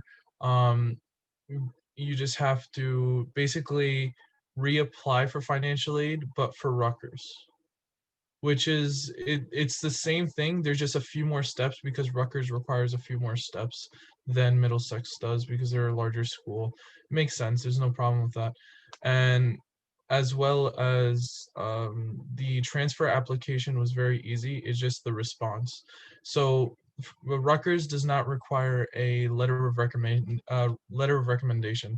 So I had letter of recommendations from the president of my school, as well as a few deans, a few professors, and directors. So I had a handful of high executive people from my school for letter of recommendation, just in case. But usually some schools, they don't require that. So for Rutgers, they did not require a letter of recommendation. Basically what they require is that you have your credits done or they're transferable. So to make sure that they're transferable, you have to call the school and make sure that they can accept whatever classes that you have taken. So within New Jersey, if you get your associate's degree and you transfer to a 4-year school within New Jersey, you're technically a true junior and your GPA gets swiped when you're an official student of that 4-year. And it's as if you started all over again. So whatever GPA you make that first semester, that's your new GPA. Let's say you got a 4.0, you got a 4.0, next semester you get a 3.7, and then whatever calculates to that, and for the other 2 semesters, if not more. And the other part was, the other question was about changing majors. So when I first started school, I was just a biology major, and to be honest, like that wasn't, I knew I wanted to go to the pre-med track and try to figure out a way to get to med school. But then I saw that a couple of my friends who took their MCAT, sadly, they didn't get accepted to medical school or any other schools within the United States or the Caribbean islands. So it was like a wake-up call to me that I have to I personally wanted to pick up something else just in case to have that safe space. So I already knew that I really liked business. So I was like, okay, maybe I can take both routes, and inshallah, if I don't get through medical school, I still have the business route with a background in sciences. So exploring fields is very important. Like personally for me, I explore two different fields. One is this way and one is that way, and it's very out of my comfort zone, but at the same time, I really like both fields. So when I transfer, I'm going into the CBN school as well as Rutgers Business School, and I personally love both. But inshallah, when I finish both degrees and I take my MCATs and start applying for medical schools, inshallah, if I get accepted, then I will continue the medical route. And if I don't and succeed with my MCATs, alhamdulillah, I have a backup in something I still love to do, which is business. And personally, I think that's what made it for me, and that's all I gotta say. Can I jump in about transfer real quick? Sana wanted to say something, and then you can jump in, Zahra. Sorry. So I wanted to touch base about AP classes. I know there's it's all about high school students in this. So in high school, I took a lot of AP classes, alhamdulillah. And at my school, they had this program called dual credit program. So basically, the high school was affiliated with two community colleges. And if you had taken the AP class in the high school and you got a SEER up, you were able to transfer those credits into college. So basically, I had taken AP Chemistry. The classes that were qualified were AP Chemistry and AP US History. And I got A's in both. And I paid money for those credits, but it was way, way cheaper than what the credits you would pay in college. And going into college, I had already had 14 credits. And after my fall semester, I was considered a sophomore. So that gave me a leg up in a lot of things, credit-wise in classes. Also about switching majors, I was a bio major up until the almost end of my freshman year of college, and then I switched to business. Same thing like Abdullah. The reason why I switched is because I personally have a bit a passion for both medicine and business, and I had told myself because you never know what happens in life. So what if I don't end up applying to med school? What am I gonna do as a biologist? I would be really limited to the jobs I could do and stuff like that. But having a business degree, having that as a backup plan and having some kind of background with my science courses, I'm able to use my degree to work in hospitals and doctor's office and stuff like that. So my thing is always have a plan B in things, just so in case your plan A doesn't work out. So yeah. And to conclude on the transfer note and switch of majors, so my 4 years are very packed because I was a double major and a minor, but I also had to fulfill some of my education requirements, and I knew I couldn't fill them all in necessarily. So I did take classes at community college throughout my 4 years at CCNJ. But what was really helpful was that I had reached out to records and registration and my advisor, and I got a fully written out approval email confirming that my credits would transfer over, because I've heard really often that you could always take a class and it may not transfer over necessarily, and then you lost the money on taking that class and you didn't get the credits to transfer over to the institution that you need to, and you fall behind. So getting verbal approval is fine, but written approval really sets it in stone in terms of yes, your course transferred over. And make sure you keep that record with you, because you don't know what's going to happen when you're applying for graduation, and and your record might say oh, you didn't take this class, but you have proof that it's there. But in terms of switching your major, of course, every program had its own kind of requirements. For me, I switched into biology before. I was psychology before. And so the bio department had their own requirement of write an essay and explain why you want to pursue biology. So I had to write a whole thing up on that. But sometimes it's a matter of switching it on the drop-down menu in your, I guess, personal account for your school. So again, it kind of goes back to what Mariam was saying, and we all had said throughout this whole thing, is research, research, research. And if you have questions, feel free to like jump out and reach out to those people who might be more aware of the topic or question you may have. Yeah, and just quickly to add to that, just because somebody asked, how could alumni help new high school or college grads? Just honestly reach out to people. I know somebody who was set that she was going to go to Rutgers, and throughout her entire high school career, she actually went to as many MSA events as she could, built a connection with the students who were at that university before she even went there. So by the time she was a freshman, everyone already knew who she was, and it really helped her with the transition. And even some programs, I know MSA at Rutgers does this, and some other Muslim orgs. When I started actually at Rutgers, I think UMR had a program which was like kind of big little, and I was matched up with somebody who was doing engineering, and she kind of told me about different classes and different programs, and it was super helpful because she helped me with like all the questions I had coming in as a freshman. You'll find that most people are helpful and will help with whatever you guys need. So honestly, just do your research, reach out to people, join different Facebook groups. There are so many Facebook groups for all the different classes you're in, free food on campus, MSA events, so many different things, and you'll find friends there and different people you can reach out to for advice. So to close out this program, firstly, I wanted to thank all of our panelists for taking time out on their Sundays to help out with this. I think it went pretty well, alhamdulillah, and I think it's super beneficial to anybody who is listening, especially incoming college students, incoming freshmen. So to close out, I just wanted to go through, have all the panelists speak again on if there was something that you could have done differently, what would it be? Or if everything was perfect and you did everything correctly, what was one thing you were glad that you did? So we'll start with Rahina.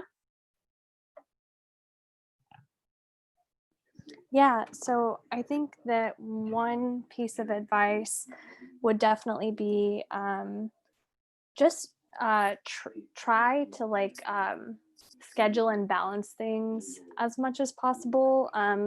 Don't worry if you're like feeling overwhelmed in the beginning, but like just realize with time things will become easier. Like it'll be easier to get a handle on your classes. It'll be easier to like find the resources that you're looking for, and then eventually like maybe you'll start mentoring younger Muslim students at your university as well, and like showing them the ropes around. And yeah, don't worry, a lot of people are in the same boat when you're entering your first year of college. Everyone kind of like doesn't really know what's going on, and especially during a time like this, it's just so commendable to be even going into your first semester of college in a pandemic. So just, give yourself some grace and a pat on the back for that. And just know that a lot of people are going through similar experiences with this. So just be patient, try your best to like take care of yourself, and then also focus on academics. Have those social support systems, try and branch out and try new activities maybe that you hadn't explored before. But yeah, scheduling, balancing things, and being flexible when stuff comes up is also important. So sorry, that was like a lot of things, but I think that would be a big takeaway, and something that I wish I had done more during college was knowing that like, hey, yeah, I can schedule a lot of things and it will be good for me to do that, but also like I have to be flexible if things happen, or if like opportunities come up, let me just like go ahead and look for those and jump at those. Like I didn't think I was going to study abroad, and then it happened twice. So yeah, just take opportunities as they come, and remain strong in your faith, and inshallah you'll do well for not only your first year, but for more time to come. Okay, I guess it's my turn now. So one thing that I would, I don't think I necessarily would change anything. I think, Rabbana does everything for a reason, and your path is what your path is. I think the one thing I would like to remind everyone is that life isn't linear. Things can happen that will derail you, and you should understand that just because you are not perhaps reaching your goals at like the age you thought you were doesn't mean you won't get there. In my personal experience, and I actually really relate to what Abdullah and Sana said about having a backup plan. I was a bio major and I was pre-med and I was in a medical program. And then my junior year, I decided that I didn't want to be a doctor. It's not for me. And it took me a while to kind of come to terms with the fact that it's okay to not be like that. And actually right now I'm happier than I could have ever been, because I mean, being a doctor is really noble, but I really, really appreciate the work-life balance that I have now. So that's something that I would probably put out there. Mm-hmm. One piece of advice, well, my last piece of advice I'll give everybody is to don't be afraid to reach out and put yourself out there, because in order for you to not succeed, but like to excel in the career or in, like just in life in general, is to make connections with people and just get a better view on life than your own perspective, because at the end of the day, you see things one way, but another person can see it a different way, and just change your way, like change your view on like your goals and aspirations in general. So, and also always have a plan B. I know it sounds like weird or whatnot, but always have a plan B, because you never know what happens in life. So you just always want to be prepared as much as you can. So.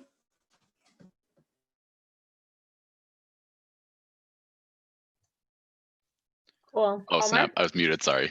But yeah, no, I'd say biggest thing I wish I did differently, right, is I know a lot of people sort of mentioned not necessarily having a backup plan, but I guess embrace like you're going to have a lot of like free time and a lot of free credits in college, right? So don't be afraid to like study something else, take that class that doesn't necessarily fit your study plan, right? You never know what's going to turn into a minor or potentially a double major, right?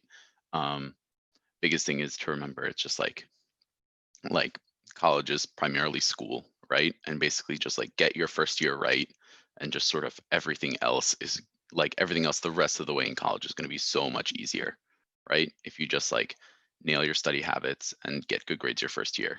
Like I cannot stress that enough. One thing I wish I could have done differently is my freshman year, I just wanted to do so much, and I still always want to do so much and try to help everybody and get involved and everything, but learning how to say no is very key. Because personally for me, I just filled up my plate and I didn't know what I could do, and every hour I had something else to do, and I procrastinated with studying, didn't have time to spend with my family, was always late to work, was always late to meetings, and didn't really do every position, like every role I have in my life justice.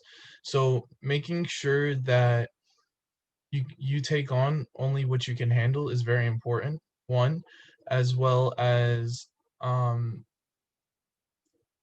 personally for me, I think keeping a very strong bond with like having more time to spend with your family is very key in my opinion, because you're at school for the majority of the day and you're probably studying for a very long time, so at least spending a couple of hours a week with your family is very important in my opinion. So I think that's really key. My one thing that I would have done differently is kind of the exact opposite of what Abdullah just said, which is that I just wasn't involved enough in the beginning. And I looking back, like I think I would have like a slightly different experience. So like I said earlier too, like my freshman year, I was kind of just like going to classes, coming back home, that's it, and then just doing my homework and stuff. Second year, I kind of found my niche, or like I got involved in like the MSA, and that was just my comfort zone. And then afterwards, I feel like later in my junior year and my senior year, I was like, oh my gosh, there's just so much that I could have done that I just wasn't comfortable exploring earlier on. So again, like I guess the advice would be to like find a balance. Like you don't have to get involved in everything right away freshman year, and you don't have to be just going to classes and coming back home either. Like you can explore different things, go to like 1 or 2 meetings per semester for a club that you may be interested in, and then kind of just going from there.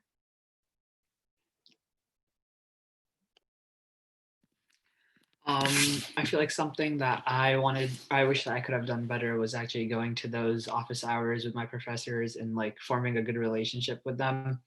It was something kind of new to me, and I was kind of scared to just like go and actually speak to my professors in the beginning. But like the second semester, I got better at that. But my last piece of advice that I would give is network with as many people as you can, especially in your related field. And a great way to do that is through LinkedIn. I started doing that like during this like whole quarantine stuff. Like the amount of people, like complete random people, that'll actually answer your messages on LinkedIn. They'll get on like a short like 15 to like 30-minute, 20-minute call on Zoom with you, and they'll actually answer your questions. And that's a great way to actually get like good insight on the potential field that you want to go into, because those are the people that are already in that field and they've just graduated recently, like in the past like 2 or 3 years. Like they're literally like they were in your same shoes like a couple years ago. So yeah. I guess like one like last piece of advice it kind of comes back to what I said in the beginning with like pushing yourself out of your comfort zone. I'd also say like make sure you have your priorities straight and like understand it's totally okay to mess up. Like everyone messes up in college at some point, and like you're like the age you're at, you're like the late teens and like low 20s. Like it's not the end of the world if you mess something up. Like you're going to mess up, but college is all about learning, and that's more than just like learning about your major and your minor. It's also about like learning about how you interact with other people, about yourself. So just take everything as it comes, and don't like ever get like too stressed about like one thing going wrong, because Allah always has a plan for everything that happens to you. Okay, so I think everyone pretty much said what I wanted to say, but in different ways. I think for me, it would have to be apply for opportunities that you may not have considered otherwise, because yes, college offers a lot, but you don't know what pathways or doors will open for you when you apply for things. I didn't know I wanted to be an orientation leader till I applied. And then my life kind of changed in the sense that I really liked interacting with people more than usual. I liked being that 7 a.m. cheerleader for freshmen. And I know people might say otherwise, but like, I think for me, it was finding my strengths and weaknesses in college and realizing like, these are your 4 years, make them your best 4 years. You can mess up, it's okay. But let things take its course. If you need help, reach out. Like all these little things that everyone else kind of had said already would be what I would say too. It's okay, like take it one day at a time. You will get through it. It is hard, but everyone also is on that same path or maybe a different path, but one day at a time, I guess, would be like my final words. And I think I'm the last one, a lot of pressure, but I think I would say something I wish I'd done differently. I feel like I felt burnt out a few times. I do wish I spent more time traveling. I did get to travel in college, but not as much as I wish I did. Also sucks to be broke, so I'm sure that contributed.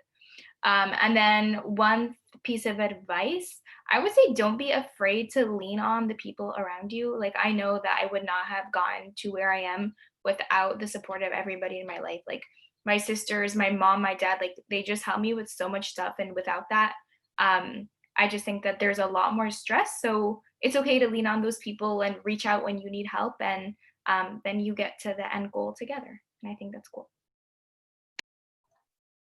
Cool. Just to add before we officially close out, kind of summing up what everybody said, right? Like I'm somebody who, anyone who knows me knows I'm an overthinker and a perfectionist. So I tend to freak out all the time.